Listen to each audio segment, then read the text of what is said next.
Everyone, to Gems from the Wisdom Traditions, a conversation circle that we hold here at Still and Moving Center every Saturday afternoon, this year with the theme of Citizens of the Future. So we're looking at some of the different attributes and training that citizens of the future might have. And in that regard, we thought of this dancing in the rain. We can imagine that something that would really be a beautiful kind of way of living to carry forward into the future. To speak with us on this topic is our beloved Kevin Capretto, who's been a tap dancer for probably almost as long as he can remember. He is very devoted to the arts.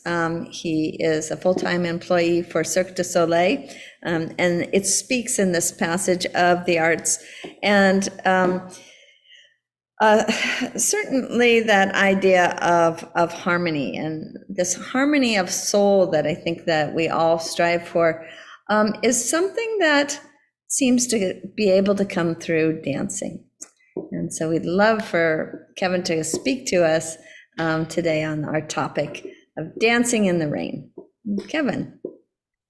Thank you so much, Renee, and thank you all of you. It's so nice to finally be able to present on GEMS rather than support it. So very nice to do a full 360.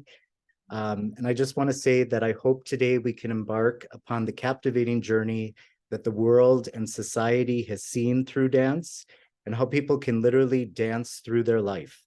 I hope that I not only can share how much of an impact the dance has had on the world, but also to me personally, and carried on well throughout or well past the lessons that I've learned in the studio into my everyday life.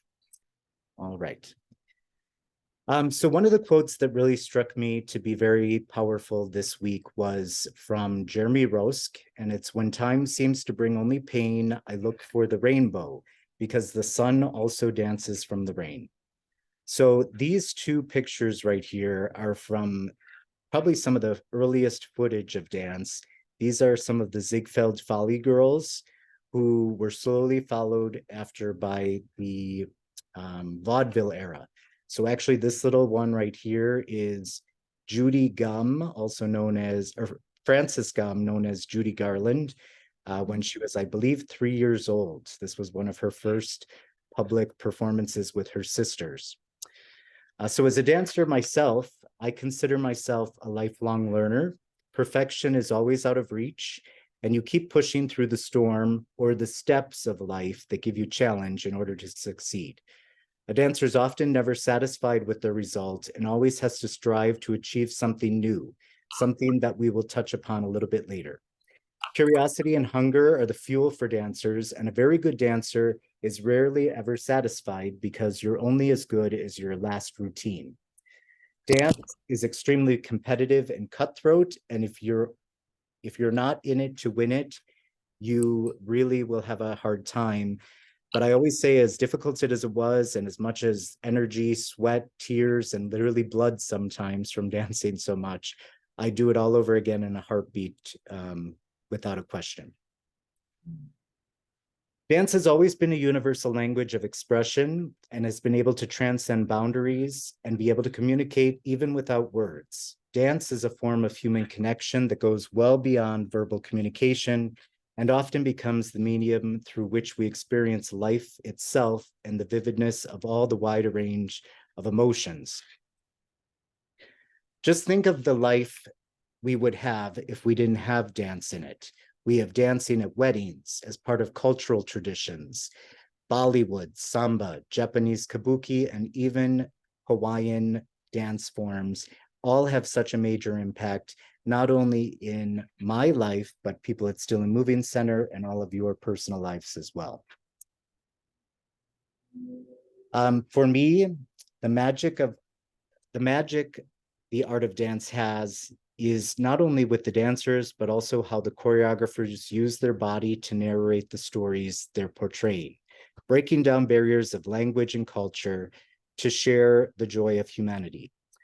I hope that we'll be able to take a small mental vacation from all the heavy topics that are filled around the world at this moment and step into the mood that was quite similar right around the time of the golden age of Hollywood and audiences being transported from the war-torn reality to these magical and memorable moments in the movie picture industry.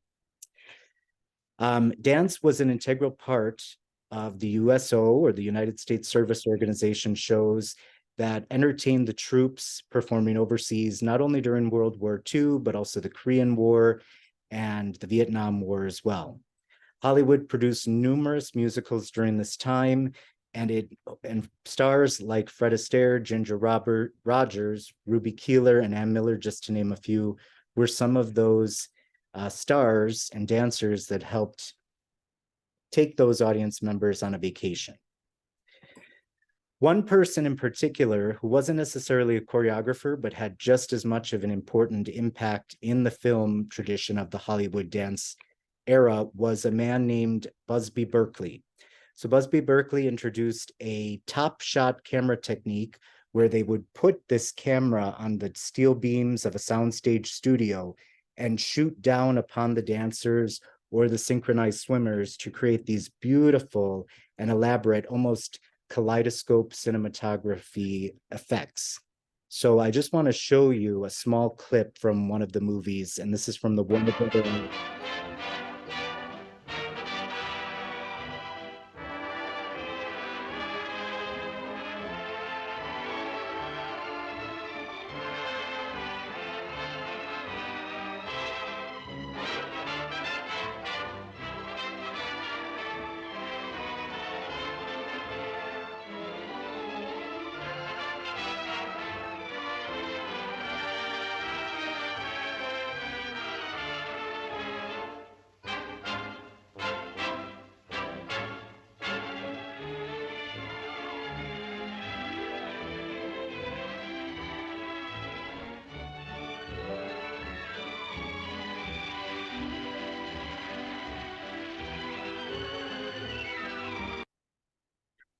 You're all seeing that, correct?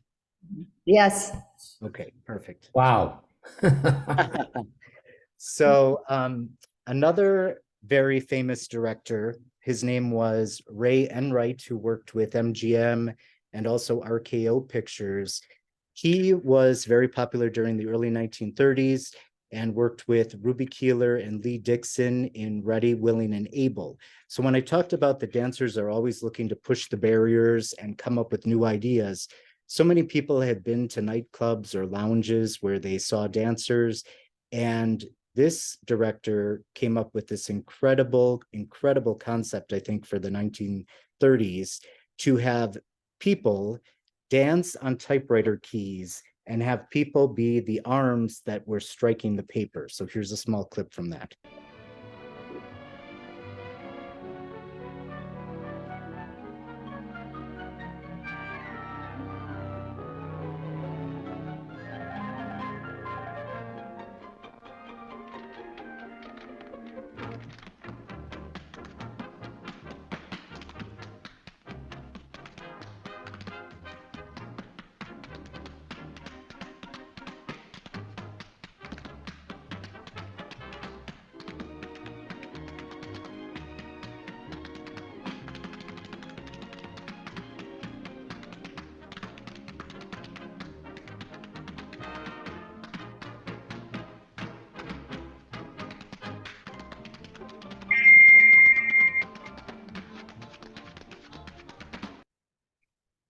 And then the last one that I want to say is that one of the stars, Ann Miller, who was a very famous tap dancer, she was quite known for her fast-paced turns in the Hollywood pictures. This is from Holiday Inn in 1948. Again, a lot of the numbers or the production elements of the show tunes were aimed at helping, you know, people who had fighting family members overseas or the uncertainty that war brought to shake the blues away. So this is a little clip from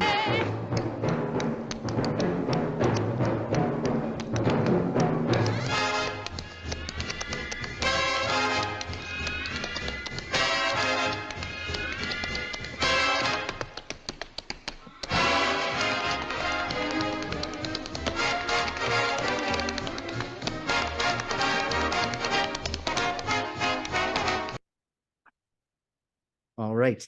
And then two other ones that I just want to show what the impact of not only nostalgic Hollywood had, and then how they transcended or shared their energy with people of the modern pop 90s, is this small clip from Anchors Away with Gene Kelly and a cartoon mouse. I'll show you. I'll try. Good. 1, 2, 3, 4. 1, 2, 3, 4. 1, 2, 3. 1, 2, 3. La la la la la la. La la la la la. You see? It's easy. And also Paula Abdul in 1989 with DJ Scat.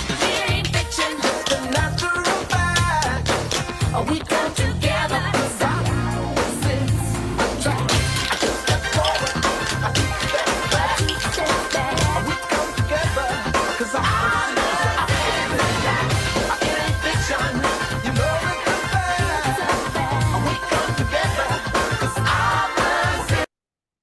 The legacy. I'll show you. Done.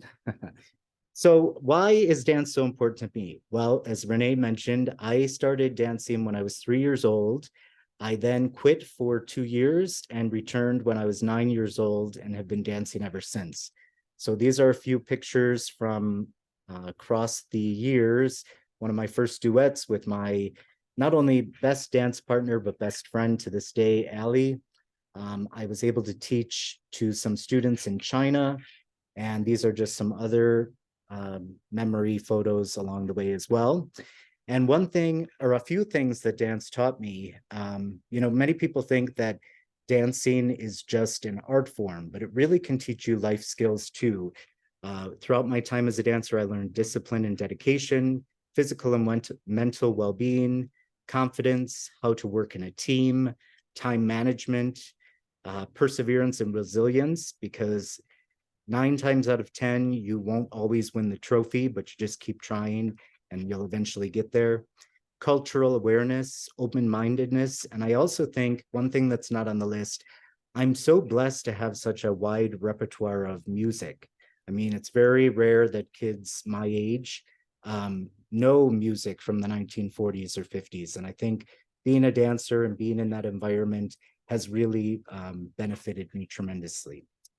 Here's a little bit of a dance clip from a recent class that I taught while I was back in New York.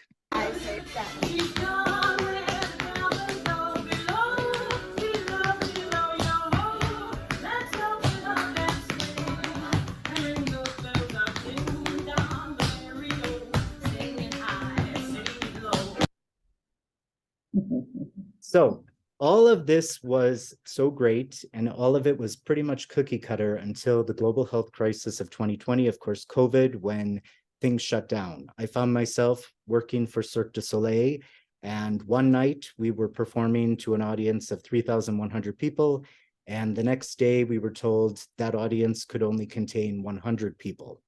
So we were forced to close, as many of the other production companies around the world were.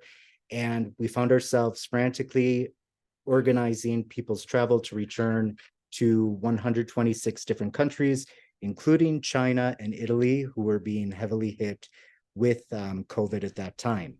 But I really feel that the choreography that took place with not only myself, but the team of people at Cirque, we really worked in wholehearted spiritness to get everybody back safely and also spin a positive light on it. It was very nice to see how the world adapted to the new normal. We've had, reduced performance capacities, streaming services, enhanced safety protocol, and even I included Malia here because it was a huge thing for me. I wouldn't be part of Still and Moving Center had it not been for COVID-19. And just the amazing adaptations the center made to be able to continue providing the joyful, mindful movement classes to students, not only on island, but a global outreach was really amazing. The sped up version of me dancing during post.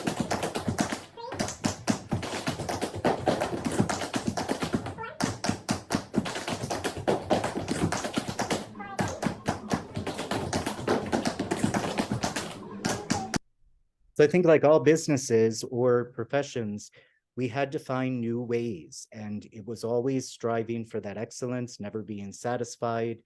You know, a lot of times people in live performance always say it's so thrilling because you never know, one audience might react to something one way, and you might get another crowd that the same joke or the same step that wowed them just produces crickets. So it's always an exciting environment to be in live entertainment. And I joined the TikTok craze, just like many others during the pandemic, and created little videos while we were sequestered at home.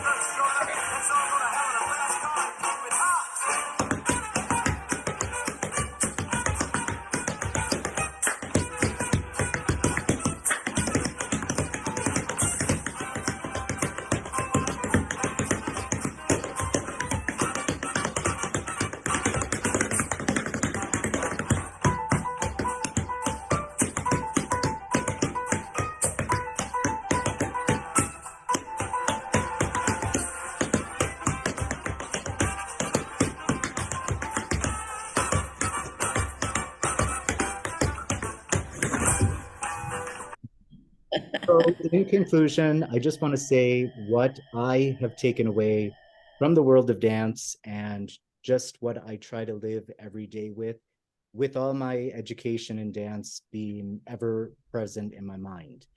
So the first thing is to cultivate a positive mindset, start every day with a positive outlook on life, and focus on the gratitude and the beauty of now. Again, as I've said, you're only as good as your last review in the world of show business. So you always have to maintain a sense of perseverance and one-upping your last performance. Follow your passion, identify your passion and interest, even if that means running away with the circus in my case, and engage in all your life activities fully. Establish goals that always stretch yourself. Practicing mindfulness can help you appreciate each and every new experience and endeavor.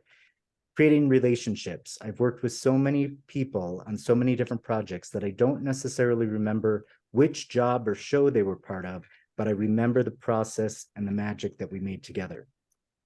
Embrace challenges. You will never be a master at anything in life. This is why we're all lifelong learners. And we always need to remember to look around each corner and enter every new door to explore everything with a full and open heart.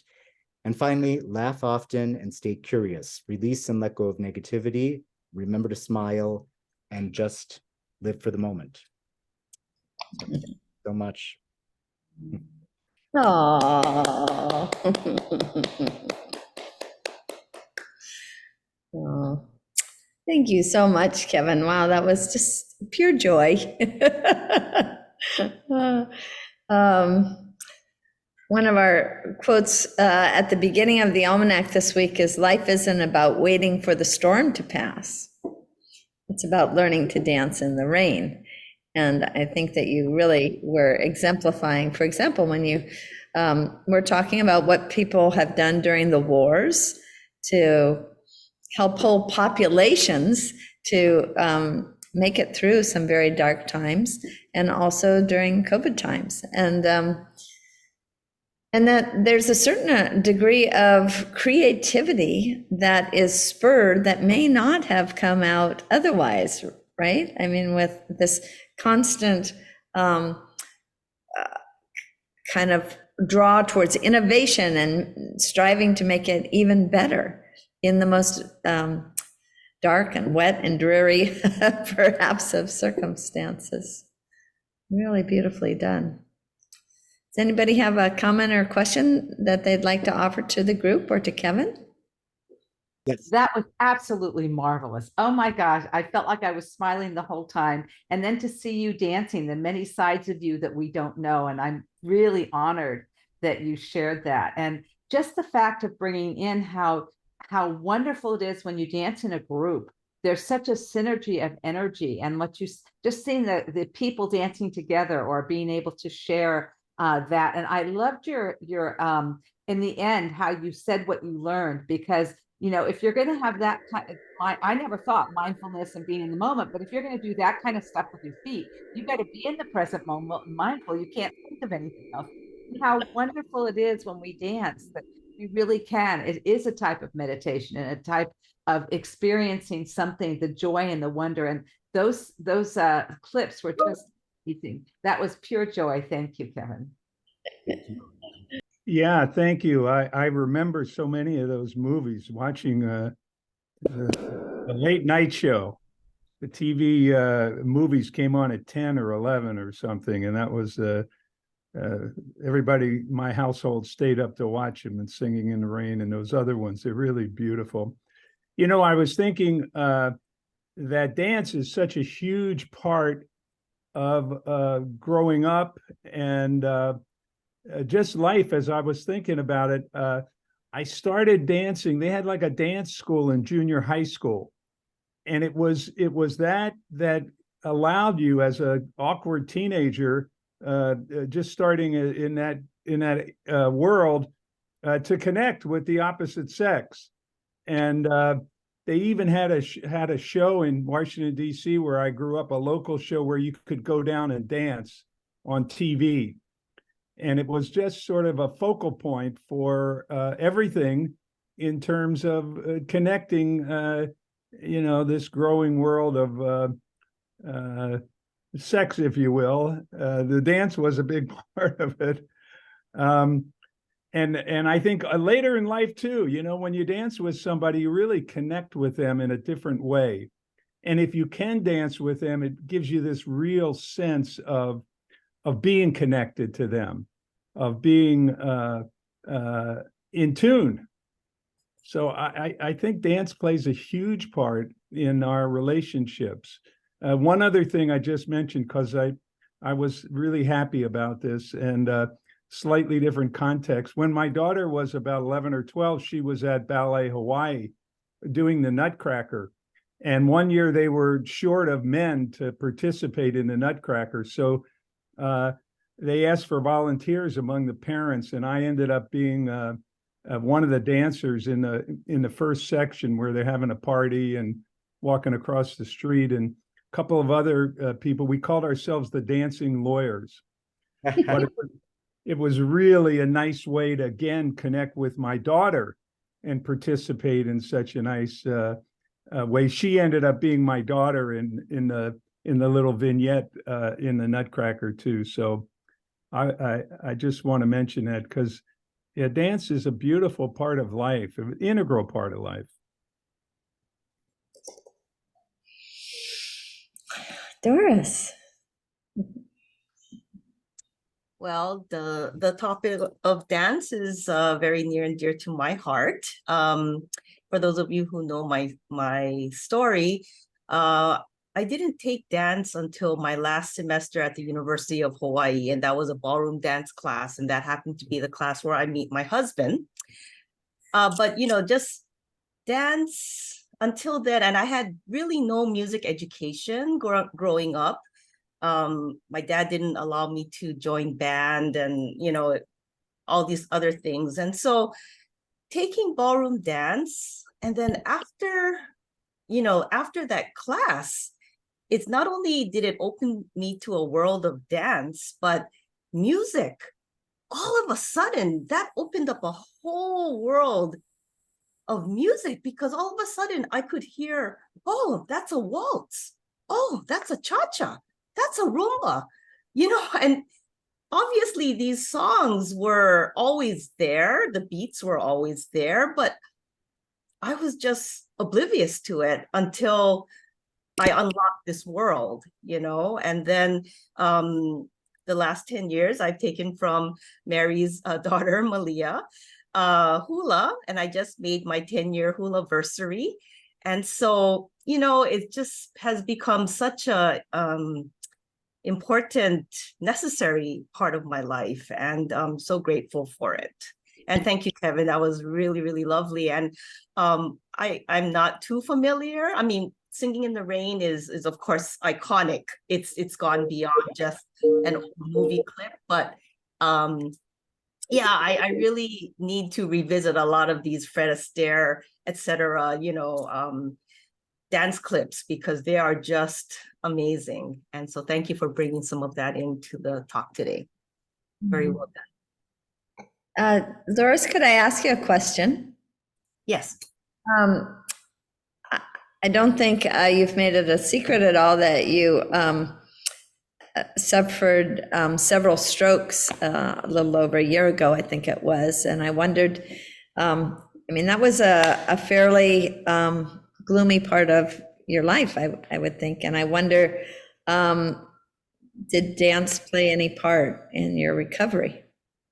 Oh, yeah, yes. So not, it was a seizure. I had three grand mal seizures.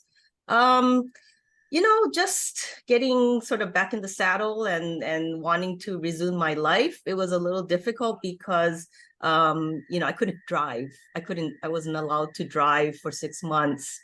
And so I was so grateful to have the opportunity to still be in touch with Still in Moving Center and take, some of my classes online. So that really saved me. But definitely, with dance and the fact that we know about crossing the midline is so good for your brain. And I'm sure a lot of that, did help me with my recovery, not only the physical recovery, but just emotional, spiritual recovery from that whole thing. That was the first really major health scare of my life. So definitely. So thankful for all of the classes that I was able to, and not to mention the community. Our hula community is just so lovely and supportive. And so, I'm just really grateful for that. And you've been able to dance on both sides of the ocean. Are there times in your life that dance has been particularly important in terms of helping you pull through, or? Yes, definitely. During the pandemic, I started taking lessons in hula, and it just helped me to get through taking care of my husband, who was at that time almost bedridden. So just for that short 1 hour for a couple of days a week helped me to lift my spirits, clear my mind, and the music and the beats, the beating, the up-tempo beats, and even the healing hula beats really helped me to get through those days. And even today, sometimes, of course, I have a lot of letdowns, but whenever I log into hula, somehow the spirit just reaches to my heart. So I can't live without it. I can't live without dance, music, and tap dancing. When I look at, I hear it, it lifts. It's so uplifting that I love the sound of it. I love to watch it. I love to go to, well, my sister used to learn tap dancing way back there. So I know how exciting it can be. The noise and the sound of the tapping of the shoes, very, very vigorous and uplifting. Thank you, Renée. Yeah, thank you. And I can only imagine that for you too, the community of dancers is part of that whole experience. And we can sometimes feel so held by people we might not even know that well on a personal level. And yet we have this shared love in common, something that we just adore doing together. And that's a very uniting kind of bond that helps to support us, I think, in times of trial. Doris? All right, I know I already spoke, but for those of you who are in the hula community, you've heard me tell this story many times, but one of the things that really got me hooked with hula is I think I'd been taking from Malia about 2 years, and or maybe less than 2 years, and she danced for us in the Barefoot Ballroom about the snow goddess of Mauna Kea.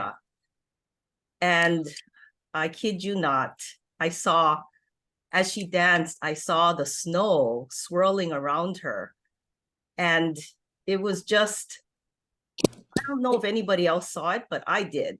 And that just, how powerful that was, that she was so great of a dancer that she could make me believe that on the second floor of the Still and Moving Center, that there could be snow, in Honolulu. Is I just that's a goal of mine, that I can be such a dancer that I can make you believe that I am the clouds, that I am the ocean, that I am the mountain. I mean, that's whoo, powerful stuff. Yeah. Thank you so much, Doris. Until Anne was speaking, I had never really associated the sound of the tapping feet and the rain. And of course, we also do the rain and hula, but it's mostly with the fingers. We don't really have the sound effect of it. But with tap dancing, we really do. And I wonder, Kevin, if you could tell us about that experience.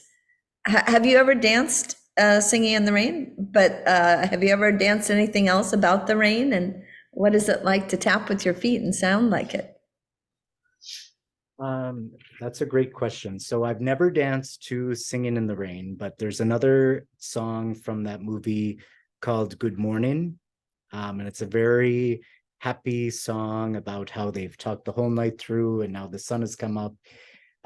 So there are definitely similarities, I think, that instruments and your feet as instruments have as well. So for example, in music, something could be staccato, very short, and we have those type of, sounds that we make with our feet too. Or we have legato, which is nice, long, elegant moves that are more used for soft shoe.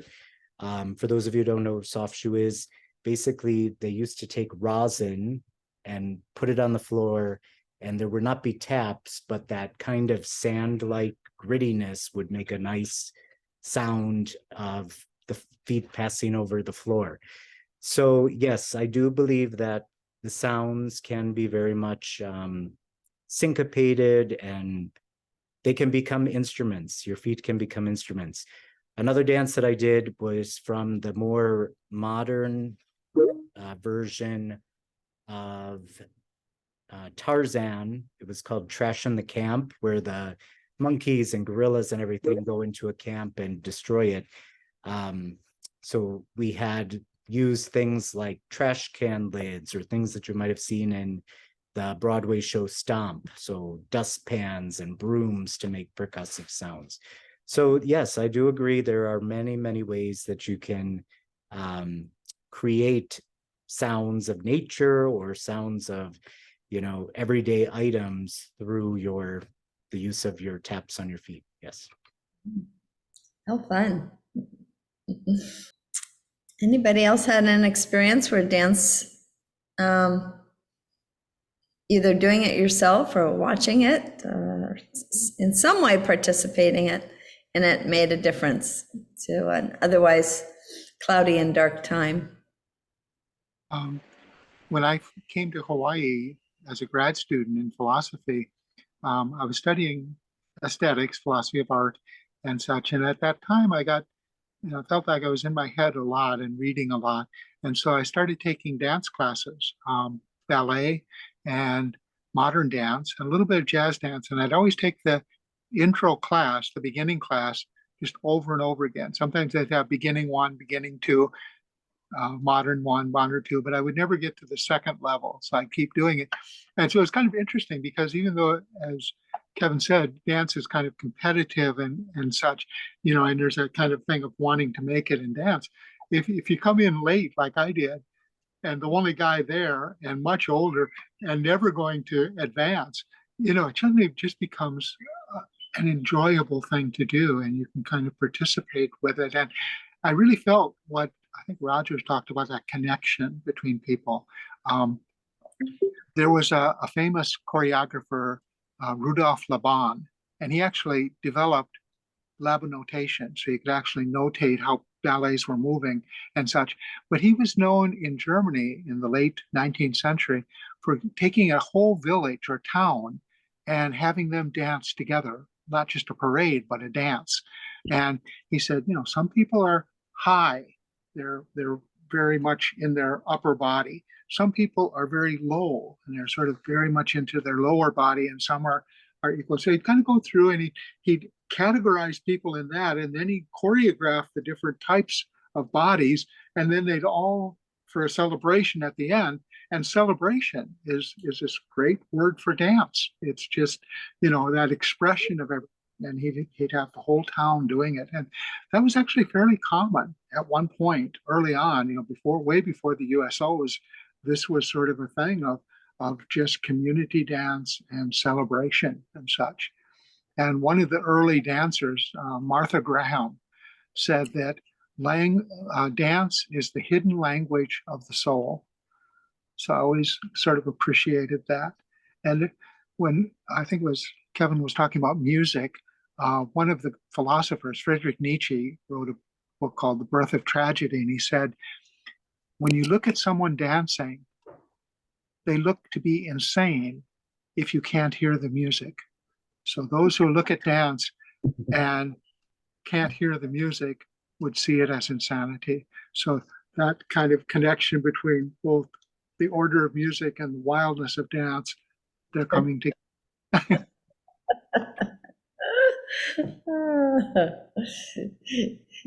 Yeah, that's lovely, Bob. Nietzsche said he would never believe in a God that didn't dance. And he talked about philosophy. He talked about the ultimate questions. He said, the ultimate question is, does it dance? If you have an idea and it doesn't dance, it's a crappy idea. If you have a feeling and it's not dancing, there's no reverie. There's no dance to it.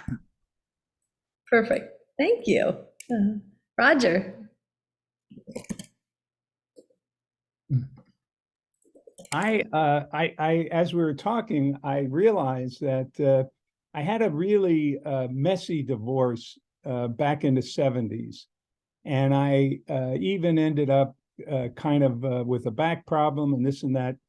At some point, I went to see someone who turned out to be my wonderful Chinese guru, who taught me how to do Qigong, which really, one of the forms of Qigong is very much like dancing.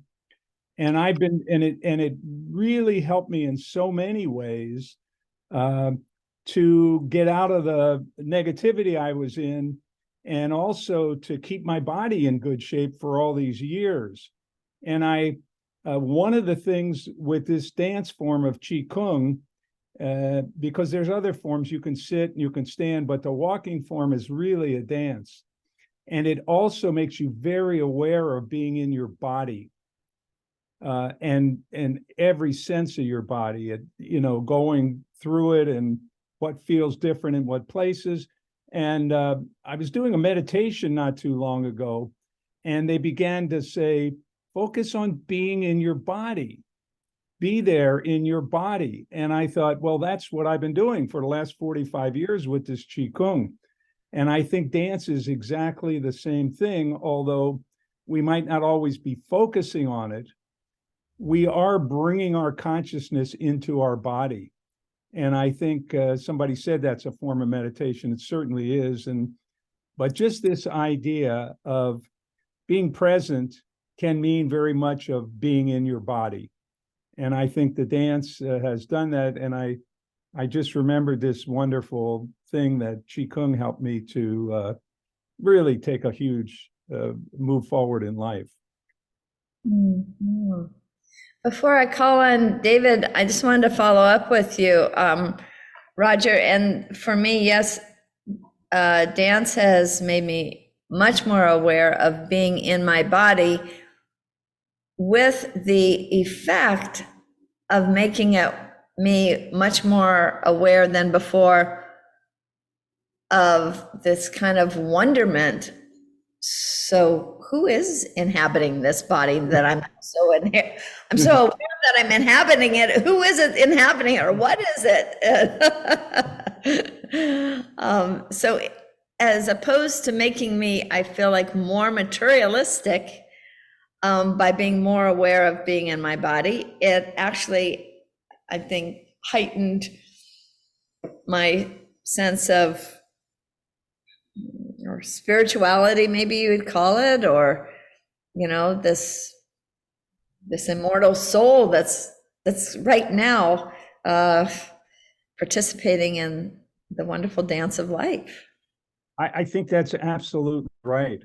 And the meditation we were talking about, being in your body, is just for that, so that you'll recognize who are you and the essence of who you are, which many would say is your consciousness, and your consciousness that the body's not really you, it's whatever is noticing your body dancing and your body being there. So I think you could really, and I'm sure there are many forms of this, dancing spirituality. In the Jewish tradition, the Orthodox Jews do a lot of dancing. Of course, in the Sufi tradition, there's the whirling dervishes, and tonight the dances of universal peace. So I think dance is a huge part, and it's good to think about that, Renee, because then we recognize this is what we're doing, and it is moving us forward spiritually, and the movements that you've mastered and that you're an expert in now allow you to take it to a different place than a beginner would. And so maybe focus more on that and how it is a spiritual process you're going through when you're doing it. And I'm sure you do to some extent anyway, but I'm just saying it could take you to even another spiritual level. Yeah, thank you. Before I move off this, I want to check in with Kevin and see if there's any point he'd like to make.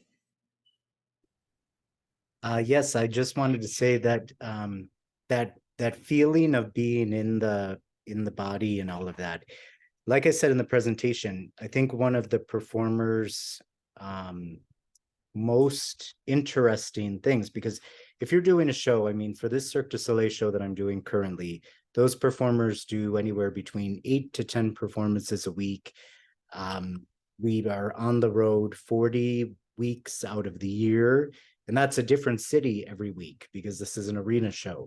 So to spice up their act or their dance, whatever they might be doing, it's really important to, within reason, kind of have fun. Because if you have an artist that is bored, or they don't give that illusion of the first time, as we call it in show business, it can really make or break a performance. I think we've all been to shows that have been fantastic, and then there have been other ones that you can say, oh yeah, this has been going on for 7 years. It's starting to get rusty. So a lot of people say, you know, what do you do if, God forbid, there's an unexpected accident or something like that? And, you know, first and foremost, make sure the people are safe, but also it gives the artists that creative freedom to kind of adapt and either reattempt a trick, or they have to think on their feet. It's very much a very nice magnetism that forms between the audience and the people on stage. Really, I think a lot of times if you're in a stadium, an arena where people are just shouting and you have so much energy, that really pushes the performers to give, you know, that extra 10%, and really they thrive on it. So it's really reciprocal.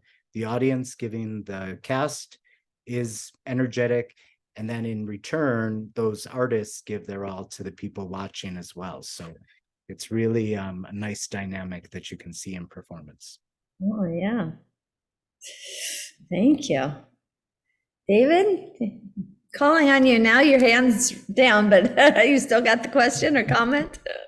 Yeah, Kevin, thank you so much. And that last point you made about reciprocation reminded me of my very first Cirque du Soleil show which was on the beach in Santa Monica under the big top, which they would put up and do these. And there in those smaller venues, the dancers were out in the aisles with the people. There's this give and take, and the energy was just immense. Everyone was a part of the show, and it was very very evident how much give and take there was at that point.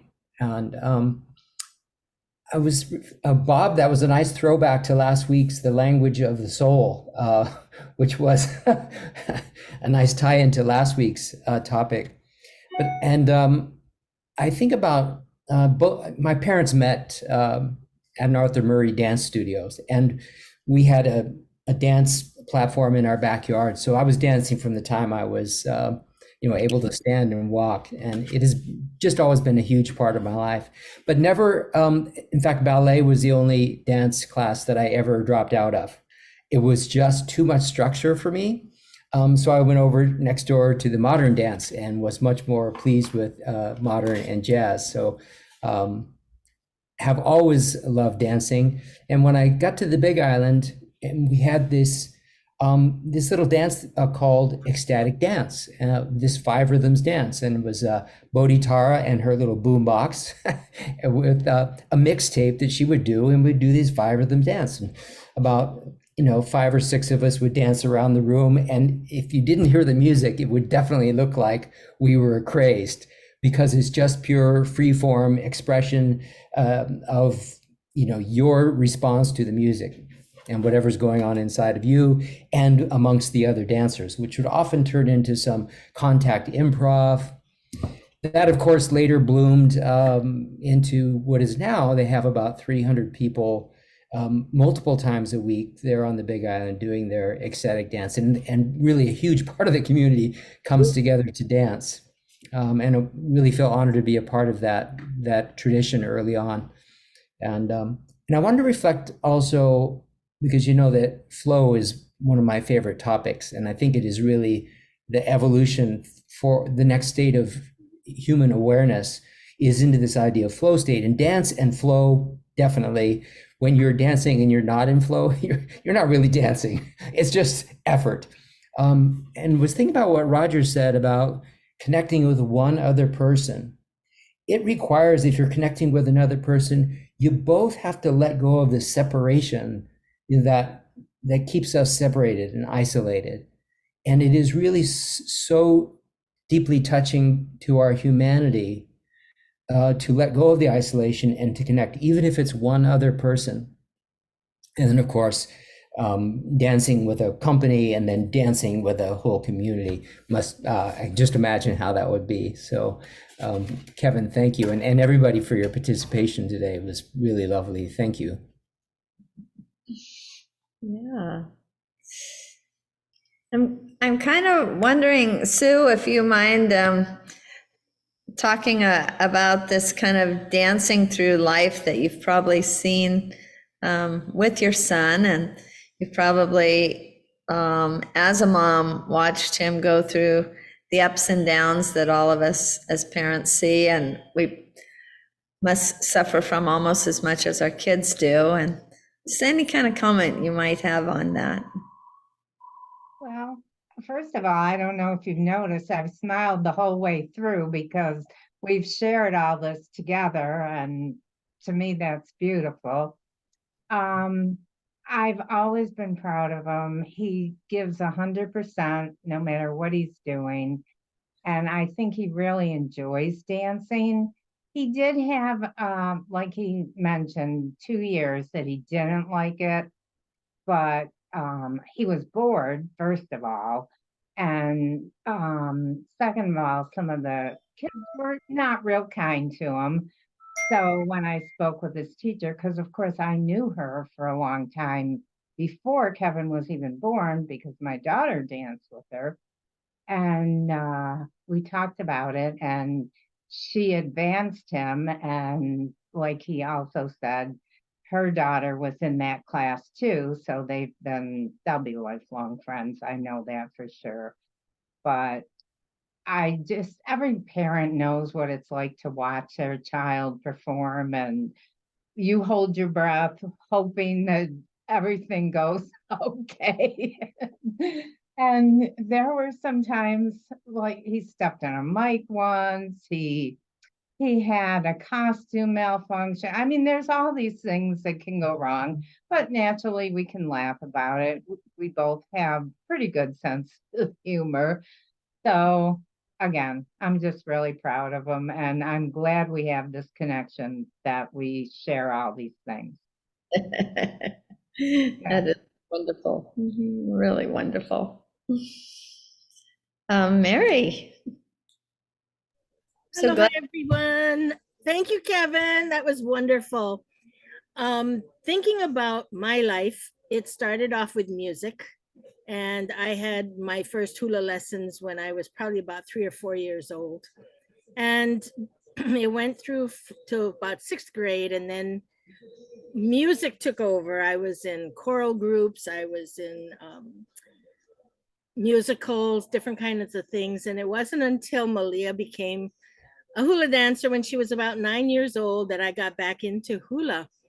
And throughout the years, I mean, Malia celebrated her 20th year as a kumu hula, but before that, there was another 15 years. So we've been dancing hula for 30 plus years. And at this point in my life, I can't do some of the choreography that she loves to do with the turns and the twirls. And I think it's okay. I've accepted that I can't do some things, but I certainly can watch and imagine myself doing things. I'm doing hula in a chair. I'm doing the hand movements in a chair. So I do not regret that I can't necessarily do turns anymore, but it's just wonderful to realize. I just, you can relive moments when you see a performance, and that doesn't mean that your life is over and you're ready for the you don't do anything, because listen, they do hula in care homes in retirement homes, so you're always moving. But to me, the music is what brings out that urge, that inner spirit to get into the movements and things. So thank you so much. Love you guys. And if I can just add one thing to that. So I'm sure, I think it was about maybe 3 years ago, right before the pandemic, there was this amazing video of a patient who was suffering from Alzheimer's.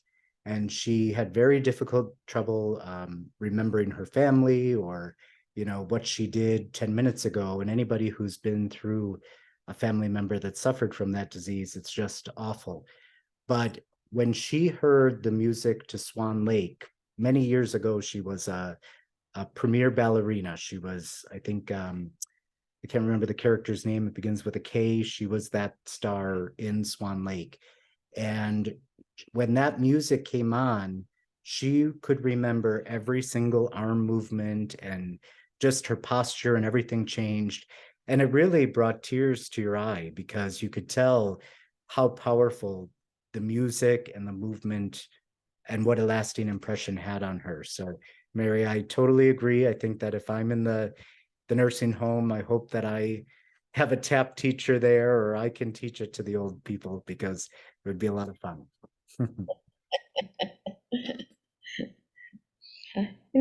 I'm thinking about this idea that one of you brought up, maybe Roger, that if somebody were to look at people dancing and couldn't hear the music, that those people would just look insane. If we think about this idea of dancing through life, I wonder if, kind of like, to the extent that we are listening to our inner music, that we're really tuned into the song of our soul, for example, something at a deeper level, if there isn't sort of this coherency to the way that we move through life, that maybe somebody can't even tell. Maybe even we can't tell it. But because there's this musicality behind it, and I do think that, this last week's topic of the language of the soul is very pertinent here. It's the language of the soul, the music of the soul. That somehow if we are tuned into this music of our soul, no matter what it looks like on the outside and how crazy it might look, there is some beauty to it. There's a grace to it. There's a meaning and a purpose that is lent to there being something deeper that we're attuned to during our lifetimes. It's interesting what you just said. I was reading an article recently about storytelling, that human beings are the storytelling animals. But stories mean that we have a beginning, middle, and end, and we sort of make it coherent. And he said, music and dance, that energy that comes out, is more like a swarm of words. And they form a pattern, but it's not exactly a story. And that's kind of an interesting element of this as well, that being in the moment, being in the body, isn't a story. It's this immediate expression. And it's different. We're storytelling animals, yes, but we're also musical dancers. And you can pick it up at any time and put it down, come back. You don't even have to be in the same place, and you get it and just keep going. It's it's a story in itself, maybe, or little vignettes that make life so enjoyable. Indeed. Well, we'll stay on for a few moments. If anybody would like to, I want to tell you about next week and then ask for someone to give Kevin a vote of thanks from us. Our topic for next week, we're moving from the idea of dancing in the rain to navigating the seas. And we have someone that Cliff and I know from the paddling tradition. It's someone who's done a lot with the paddling sailboats, the holopuni, I think they're called. And so something of that tradition from Oceania. I'm not sure quite how we say Oceania, something like that. Something of that, and I'm not sure whether he's going to be talking about navigating the stars to cross the seas, but I think it'll be a very interesting topic for us to tune into. And of course, that'll be navigating the seas of life, just as Kevin was talking about, dancing through life's storms. So one last thing before I ask somebody else if they'd like to give a vote of thanks. I wanted to read an anonymously attributed quote. Anybody who thinks sunshine brings happiness has obviously never danced in the rain. That's great. I know we've had a vote of thanks from almost every person who's spoken. Is there anyone who wants to give a final one? Thank you, Diana. Kevin, you're a joy. I mean, this whole topic that we're all sharing and thinking about the human of the future and how we can dance through our life and how the qualities of dance are bringing us together and looking deeply into what is the music we're dancing to and how it's changed each of our lives in very different ways, but so impactfully. Everyone here has talked about the impact of dance, and it was just beautiful, and I loved it, and I love you, and the pictures were amazing, so thank you so much. It was great. Thank you, thank you, thank you. And Sue, thanks for joining in too. It's great to have the dynamic duo of the two Caprettos.